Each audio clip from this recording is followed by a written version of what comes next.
生的缘分啊，真的很难说，因为我的大儿子现在跟志豪的应该也是大公志豪现在是高中的同班同学，台上你知道跟我最早有同事关系的，就是张志豪。到底谁跟张志豪比较亲？帮自家北市议员站台，看得出民众党两个太阳都使尽全力。毕竟现在蓝营下降湾禁止帮白营个别小鸡站台禁令，不过同选区国民党立委罗志强倒是来力挺，兄弟造飞机啊，一起飞高高。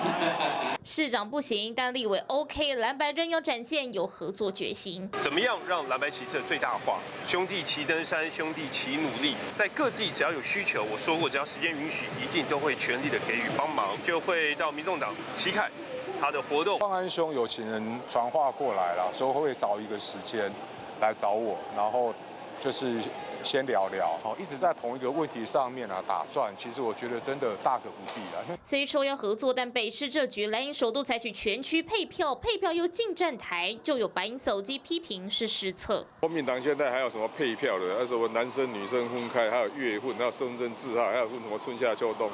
但民众党就比较简单了，那这个就要怪民进党派那个沈伯洋太弱了，蒋万都没有压力。但不止沈伯洋被抓是战犯，也有白营人士认为国民党内有人故意放话，让蓝白合作雪上加霜。不管是任何的风声，我们风风雨雨或者是一些波折，我觉得都可以个人事小大局是大。抵抗别人的见缝插针，照了规定做就照规定来，不要中别人计。然后任何人要破坏这种团结的话，我认为都该受到两个党的警告或是惩处。蓝白席次要最大化，或许就像他们手中的纸飞机，不只要顺风，自身结构也要够强硬。台北新闻华正森叶娜台北采访报道。还没等主持人数完，小朋友就直接水枪伺候台北市长蒋万安。出席国民党市议员张思刚办的夏日禁粮派对，蒋万安也看着大小朋友都到场。小朋友有没有喝到鲜奶啊？喜不喜欢喝鲜奶？喜欢。以后到国中也可以继续喝到。我们今年9月开始跟喝鲜奶延伸到国中，我们从今年禁粮点数提高到600点，明年所有的长辈可以到超商、超市、农会药局来采购。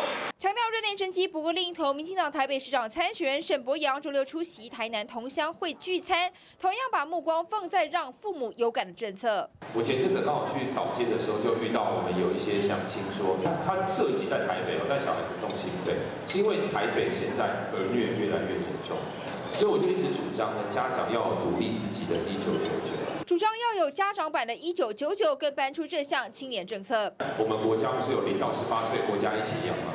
台北市就接下来继续做台北市做18到22，所以我的方案是从18到22，台北市继续接下去。年轻人呢要出来打拼的时候，22岁就可以领50万。韩柱已经先算过了，绝对不困难。选战倒数3个月，强调青年政策，盼着选民有感。TVBS 新闻李庞龙、刘婷婷台报道。这么强而有力的阵凶，果然还得是李多慧。22号下午出席品牌活动，一身粉戴墨镜，又可爱又霸气。那你会喜欢像吹伞这样子类型的男生吗？喜欢，当然。如果要选一个要当男朋友，选哪一种？许光汉吧。当然，有梦过他吗？有啊。虽然吹伞不错，但还是更喜欢许光汉。李多慧就是这么爱台湾，不过日前却因为合体台北市长蒋万安，意外卷入政治风波。你要去听金正恩讲吗？就是这支影片，不少人留言要慎选合作对象，甚至说要拒看他的影片。对此，李多慧也亲自回应：我也看到很多新闻跟留言，但是网络上看到很多人吵架的样子，有点难过。但是我现在就在台北，还有我的球队也台北，所以我很爱台湾，想要介绍台北的这个是，所以。经纪公司解释，李多慧是以演艺人员身份受到邀请参与宣传，并没有涉及任何政治立场，请勿过度延伸。而在蒋万安之后，多慧前进台中，合体另一位台湾的政治人物。争议延烧的几天过后，李多慧同框对象换成了台中市长卢秀燕，由市长亲自举麦，还一起搭乘热气球。不过有网友认为，他得跟政治人物保持距离。李多慧会升空。李多慧会离地面很远，离地面很远。基本上李多慧呢非常受到喜欢，那台中市呢也多次邀请他，所有的政府啦，或者是机关团体常常邀请他，因为他现在是台湾最有人气的这个偶像之一。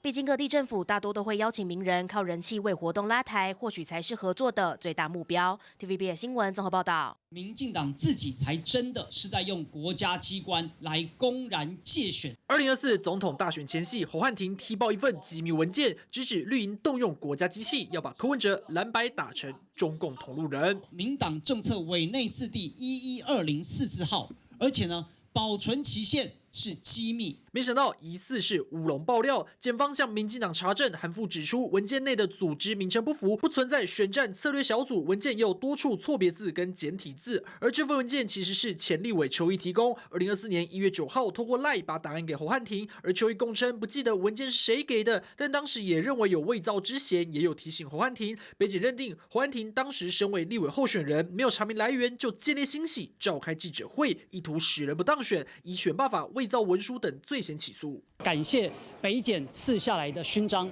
作为一个监督执政党以及勇敢打击民进党的民意代表来说，争取做无罪答辩，完全没有在害怕。侯汉廷反呛，无惧打压，会继续监督执政党，无独有偶，侯汉廷所属的新党也指控举办党庆时却遭到不明原因打压。强烈质疑中油背后的以武者用这种卑劣的手段，试图阻扰新党。新党33周年党庆22号登场，地点就在台北市议会地下1楼。但1个月前，新党跟中油租借场地，却在党庆前2天通知取消。中油回应，新党7月29号租借场地符合规定，所以同意。但后续记者会又说要安排竞选活动，因为所属国营事业必须保持行政中立，婉拒租借。而外传新党遭受打压，一切依法办理，传言并非属实。假设我们借不到市议会这个场地，那你说我们怎么办？不要办。可以这样子做吗？不合理、不合情、不合法。新党好不容易迎来33周年庆，没想到是一波三折。TVBS 新闻李国正、蔡炳荣台北报道。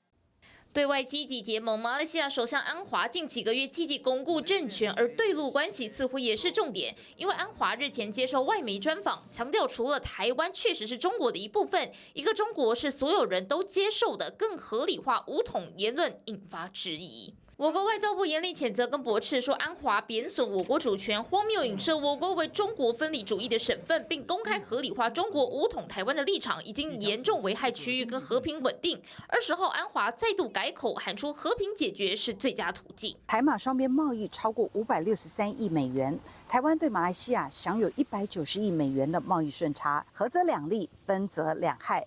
首相安华已经改口，就是间接承认之前的发言不当。我们台湾就应该持续的观察，避免冒进。毕竟连马来西亚国内都有意见，马国在野党伊斯兰党批评处理外交手法不够娴熟。国民联盟国会议员袁怀少也说，台湾是第5大贸易伙伴，双边贸易额大约新台币1兆3880亿元，但又影响台马的外交、经济跟战略利益。而从数字上来看，马来西亚是我国第5大出口市场，2025年对马来西亚的出口达到370亿美元，其中晶片出口达到170亿，年增71%，占对马出口的45.9%，而且晶片等科技产品占对马总出口比重超过80%，显示台湾并非没有筹码。第二个，我觉得安华他有释出善意我不觉得他会惧怕台湾的那个晶片制裁啦。安华接下来不会再对这个事情有太多的发言，因为这个对马来西亚、对任何一个国家都没有好处。如今南华早报报道，安华预计9月下旬访陆，增强两国关系，这关键下一步恐牵动跟台湾关系。TVB 新闻华德森、叶玉娜台北采访报道。想看最完整的新闻内容，记得下载 TVBS 新闻网 APP。